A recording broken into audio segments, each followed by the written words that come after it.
Hey up guys, what's going on? Welcome back to York City, where we pick up things exactly where we left off, basically. 3 days advanced, of course. Something's happened in those 3 days. I'm not going to tell you what it is just yet, because I want to see what the final outcome of it is before I say anything in that regard. But today's teams are Wycombe and Rochdale. There's still transfer business potentially going on in the background, so if there's any updates on that front as well, I'll let you know. But Wycombe are a team that we were unbeaten against last year. We drew at home and we beat them away from home last year, so that's good. And the home match, I think, was one of those rare games where Lopez wasn't available, so we do have a good record against Wycombe. And then Rochdale, of course, a team that have dropped down from League One last year, and hopefully are a fairly stern opponent in that regard, but we are playing them at home. Now, the team is basically roughly as you saw it last time round. Now, with Smallwood's poor performance last game, but I can't drop him, is the dilemma there, because Block's now officially gone out on loan. That's gone, and Richie Dean isn't quite yet into full fitness, so we can't do that substitution if we wanted to. So the team is Smith in goal, Feist Hamill at left back, Tavares and Boom in the centre back positions, Clark on the right, Smallwood still there, Nissel and Suarez make up that middle of the pack, and Genie, I'll make up my mind eventually, Lee Tao on the right, and then Juanito Lopez up top, of course, as he always is. So away we go, first game of the season, away from home. Let's go out there and press me. That's the only option I have, apparently, if I want to be passionate, because the other ones didn't really make much sense. First highlight is going their way by the looks of things. Oh, that's not gone over the line. It was a very high extended sight there as I was just zoned in on that ball. Oh, got away with that. That nearly went over. Not quite. Corner time. Nissel whips that one in. No one's there, sort of. No one was there, but then suddenly it came to a position where Smallwood had a bit of a chance to do something with it, and he didn't. I feel like Lopez is offside here. No, actually, maybe not, because the linesman's still running, but he misses nonetheless. When you're unsure about... I've still got the scores up. We'll get rid of those for the time being. Smallwood, Genie, takes over. Moving quite nicely forward. Doesn't quite fall to Lopez, but Nissel takes over. Oh, hello. There's something else has gone on in that box, because Lopez now has a penalty he can take. 18 minutes gone. Come on, Lopez. Just smacks it straight at the goalkeeper. Doesn't even move. Get the ball back. Clark, whip it in. Let's get this back in. Suarez, Lee Tao is not... That's not one of your players, Lee Tao. Why did you pass that there? They score from our penalty. I'm going to be so mad. I suspect Genie's offside here. Well, start as you mean to go on. And of course, his rating's taken a knock for missing a bloody penalty. Half an hour gone. Throw in for them. Gone backwards, but that hasn't quite cut through. Oh, for Christ's sake, Clark. Sports Interactive, can you please fix defensive headers? Like, I frankly, yeah, one-on-ones is a thing. It's fine, I guess. It's not fine, I guess, but defensive headers have it been a problem with game engine after game engine. It's not the fact that they happen, it's the fact they happen so frequently. Like stupid headers like that. And because he's missed a penalty, Lopez no longer exists as a player, according to the ratings. Fullbacks, in particular, are the most egregious of those defensive headers. Like, the central defence do alright for the most part, but the fullbacks just... every time, just head it to the opponent, and it's so annoying, even at the top levels. I'm saying this as manager of York, but I saw it all the time in the Burnley stream save, and even Atletico Madrid, the defenders were doing it. So it's not... Wow, Feistam was really advanced up the pitch there. Lopez charges down Hayes, doesn't force him into a mistake, annoyingly, but it does go to Clark, who heads it to his own team for once. That will end up at Genie's feet, just because that was a poor header on their front, so it does work both ways, of course. It's not, obviously, limited to just our team. Clark... back outwards to them. Clark doesn't get the ball back, but has recovered his position. Smallwood gets the ball instead. Lee Tao now on this far side with space to cross. Lopez smacks it at the defender. I say smacks it at the defender. It was a good block. And that can't be the highlight, surely.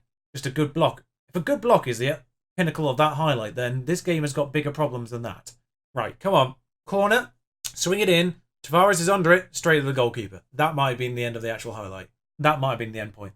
See, the problem is, as soon as they miss a penalty, they just don't play football anymore. And that just doesn't happen in real life. Yeah, confidence might go down a little bit, but this doesn't happen. This sort of collapses a player. It's so annoying, that particular thing. 6.4 on Suarez as well. Leave him out for the time being. He says, 5 minutes later, taking him off. Welcome to the game, Thought. I suspect this highlight's just appeared because I'm making changes. Now, Genie's not having the best game either, but he is far superior to any other player that we have. Just in full stop, really. Actually, Genie, Feist Hamill, Suarez back in the middle, has a crack from distance. Decent save, I guess. It's gone out for a corner. Could have been better, could have been worse. Meanwhile, goals galore in other games. Not at Wickham. Both fullbacks looking a little bit worse for wear. Now, Clark's on a 7.2, but he's also booked. So we are going to bring on Goys. I'm pronouncing it wrong, I know I am. Smith plays it out to Tavares, and that's hoofed up to Lee Tao, who does get on the end of it, actually. Good opportunity to square it inwards. Yes, Morgan's there. Morgan finishes. There we are. 1 goal for Dan Morgan. And first goal for York. Full stop. And first goal of York's season as well. There we are. Kicking things off for us. Of course, come on for the declining Lopez due to confidence of a penalty miss. Almost. I felt like that chance almost went a little bit away from him. It was a heavy first touch, but he managed to put it away in the end. And that means I come off attacking and just go balanced, actually, for the last 6 minutes. As this highlight actually kicked in before I made that change, so I am marginally worried at this point. Gonna shout get creative. We have had the better of this game. Lee Tao. Oh, Morgan's through again. They've done it for a second time. He's done it. He's done it again. Maybe Dan Morgan is the better striker after all. I said last time, like, because his actual technicals are way worse than sort of Lopez's are. His finishing is only 9, I think. But you wouldn't know it from that. Blimey. He's got a better star rating than Lopez somehow. But his technical ratings are worse. I think he's just better overall in other areas. See, Goys, 32, experienced right back, still heads it to the bloody opponent. Lee Tao, Nissel, Thor takes over. Thor's going to have a go, and suddenly we're team's full of confidence again, and we've gone top. 1 game in, we were second, so it does feel like maybe one of those teams who were winning by more than 2 goals at this point must have conceded. Thor, Morgan was going to get on the end of this, and could he? He got a hat-trick in the space of like 5 minutes. That would have been brilliant. They've gone for a very interesting formation right now. You can't see it, but it's 3-4-1-2. It's almost like they've got 7 players behind the halfway line on their side of the formation, which is incredible. Morgan, no, yellow card. Okay. I was worried about that for a second. If he scored 2 goals and they got sent off, that would have been fantastic. Sarcasm. Lee Tao, and charging forward here. Continuing to charge forward. Still on the ball. He's giving it away. Okay, where's the highlight? Boys, back to Boom. Forward to Lee Tao. He's moved forward again. That's ended up at their feet. And Bayamu. Yes, that's been headed to their player by our defender. And Smith is more than enough to deal with that particular one-on-one at the end. That is whipped in. Smith will gather that one, though, because nobody bothers with crosses. Morgan is not going to get on the end of this. Back to their player, out to Derek Waugh on this near side, and I'm not really sure what Feistheimer was doing there position-wise. They've got one back. Right, can we not let them in now? Demand more. Like, what happened here on this side? I don't know. Like, what was he doing? Sorry, I'm just silently shaking my head at that particular goal because it was so unavoidable. Meanwhile, both these games have gone to 3-3 draws. But ours is seen as actually an identical scoreline to the last time we met in this position. 3 goals in the last 10 minutes. Got very exciting towards the end. But yes, 2-1 was the score last time we played Wickham, and 2-1 once more. Why can't you perform like that in every match? It's been 1 game. Well, Crewe, I suppose, but good win. Looks like Rochdale didn't fare too well in their first game in League 2, since they're in 20th. Oh no, they just haven't played yet. Lee Tao with both assists. Have to say, towards the end of the last season, and now obviously this first game back here, really, Lee Tao has been a creative force. The number of chances he created at the sort of the very end of last season, particularly when we switched to this kind of formation back with the wingers in, of course. Possibly, no, we brought him in January anyway. That's when that happened. But I don't know whether or not he had to study English, and I can't remember whether or not he actually sort of completed that around the same time he started being sort of technically brilliant. But he has come into his own recently in terms of games he's played. Except that one. So that's both youth strikers out on loan this year. That's good. Realise their potential. We've still got 3 even with that happening, so that's fine by me. Lopez, Morgan, and McFarlane still here as a third choice. So getting the 2 youth ones loans, Lloyd South and Tony Sharks. It's all good. By the way, I've not heard anything about this stadium expansion that was in the Club Vision from last year. Not heard anything about that. Sorry, it just reminded me with the season ticket announcement. So here's the rest of the games. They're happening on Sunday. Rochdale at home, 0-0 draw with Halifax, who of course were promoted with us last year and just about survived. Not the best of results, I would say, for Rochdale there. Here comes the potential slightly cheaty acquisition. Yeboah Amankwa, I'm going to presume, at West Ham currently, has agreed to come on loan with us. We are paying the entirety of his wages.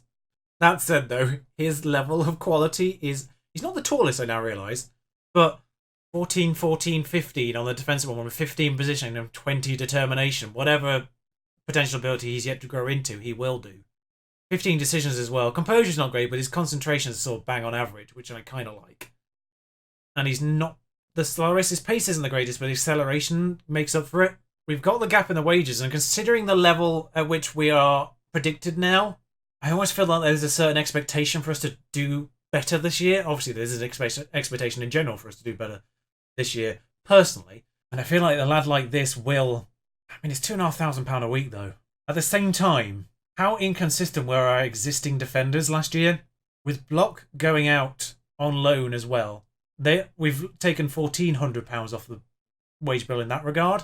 So in terms of net loan difference, it is technically just a 1,100 instead of having Block here, basically. Because originally, of course, I brought Dean in as the extra defender, but he can do the defensive midfielder role where Smallwood is. I think we do it, right? He's in. Not gonna lie, it does feel slightly cheaty. He is 21, so he does... Oh, wow. The number of under 21 players actually put us under 13, 14 minimum players registered. Of course, I can just register any of them willy-nilly if I wanted to. But let's be honest, in terms of the through ball situation, having a short central defender isn't going to change anything in that regard because those through balls are coming through anyway. So I'd rather have a more defensively sound defender in the first place than a tall one because that defensive intelligence just isn't there in the first place. We've not been drawn in the leasing.com trophy yet. I'd like to avoid D, that's for certain. That's possibly just as bad. I've got 2 League One teams again. Actually, no, they're in our division now. Burton got relegated. The Holders have got that tough group on that right-hand side. Oh, Man United under 23s as well. Oh, they're actually good. I can add West Brom under 23s. Well, of course, I still need to get through League One as well, so I'll have more opportunities than just this year to win this trophy. But I would like to win it at some point during our process through League 2 and League 1. So despite our opening day win and Rochdale's draw, they are actually considered marginal favourites for this, which surprises me a little bit, but we don't need to do anything different. Dean still isn't obviously match sharp and not fully fit, but I think I will bob him on the bench over Cavalier, probably. Yeah, that makes sense. Otherwise, the starting lineup's actually identical. Identical formations between the two teams to boot. Team talk's going well. Everything's looking kind of positive at this stage. First time I was a little bit tired, actually, I realised at left back. But Clark through to Lopez, back to Clark, back over to Smallwood, who's facing the wrong way initially by the looks of things. Genie swings that in. Quite nice, actually. Nacel's there to... that does take a... Actually, it takes a deflection off Lopez, and it counts as Lopez's goal as a result. No one offside. 5 minutes in. 1-0. I do realise I haven't put actually a Manquar on the bench or even on the pitch. I think he actually hits both Suarez and Lopez actually on his way through. And maybe he doesn't hit Suarez because Nacelle does have the assist for it. Actually, speaking on Nacelle, the news hasn't actually come through. Swindon are maintaining their persistence on trying to sign him. So I got a little bit fed up and said, right, if you give me £500,000 plus the extras they had on board on it in the first place, then you can have him. They said yes to £500,000, which is a lot of money for a player of this division. Particularly as they're in the Vanarama as well. Nacelle's not interested.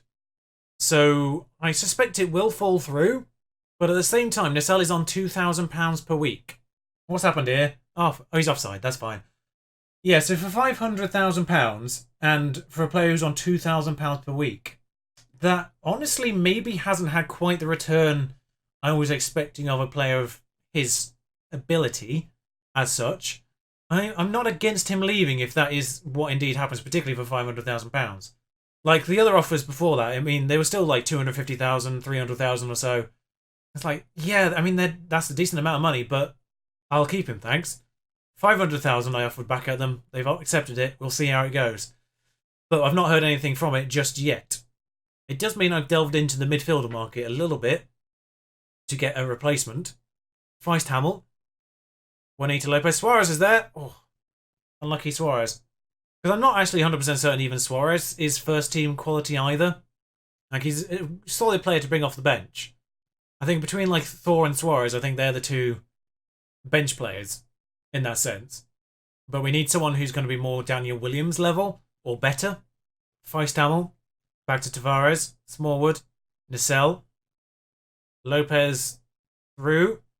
Well, not exactly through. He's got it all to do there, and, well, pressure gets to him a little bit. That was well wide. But even though that goal was a little bit freak goal in a way, it's still a goal for Lopez, and that should do his confidence the world of wonder after the last game, particularly. So I'm pleased to see him get on the score sheet. Lopez is through this time. This is a little bit of a better chance. Smashes it at the goalkeeper because, yes, header ball. Now, Salford currently 2 games in, also living up to their top of the table expectations, but 2 games in. Gini doesn't quite get Lopez through. That will get to Boom's feet, who hopefully gives it back to Smith, who isn't going to make a mistake here, as he is charged down by number 9 eventually.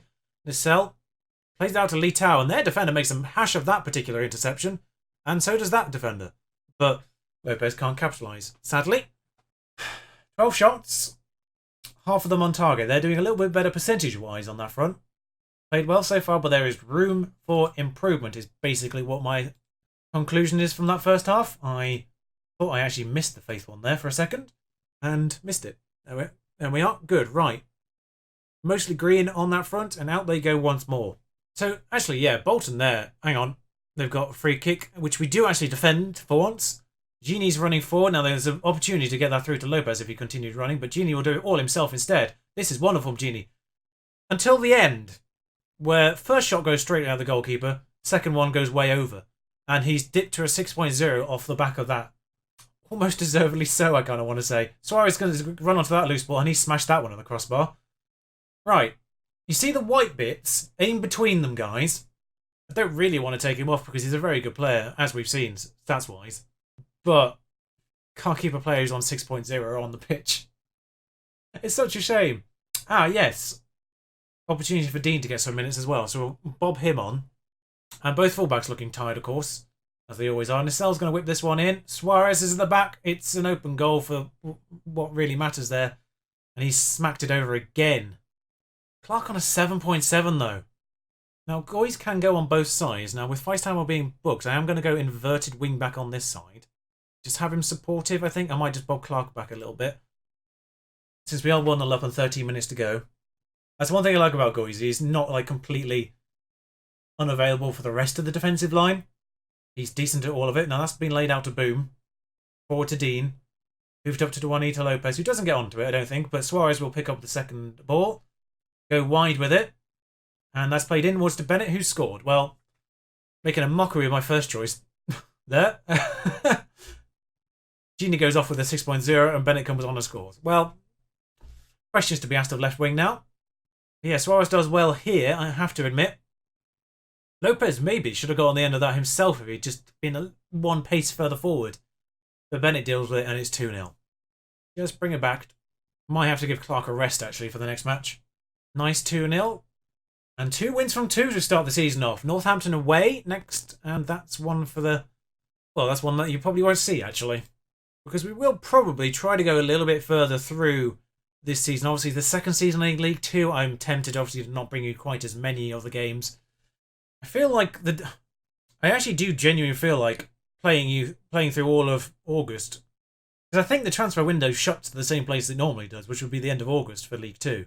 Dagenham and Redbridge, Coventry, looks like a very handy pair here because Dagenham and Redbridge promoted from the Vanarama last year, and Coventry, who missed out on promotion, of course, predicted to be top, I think. They're the top one on the prediction list, so that looks like to be a very handy double-header there. The team we've not played in a while, and Coventry, of course, going to be fighting with us, presumably. So, a lot of games to play through, but I will see you then. Until next time, ta-ra.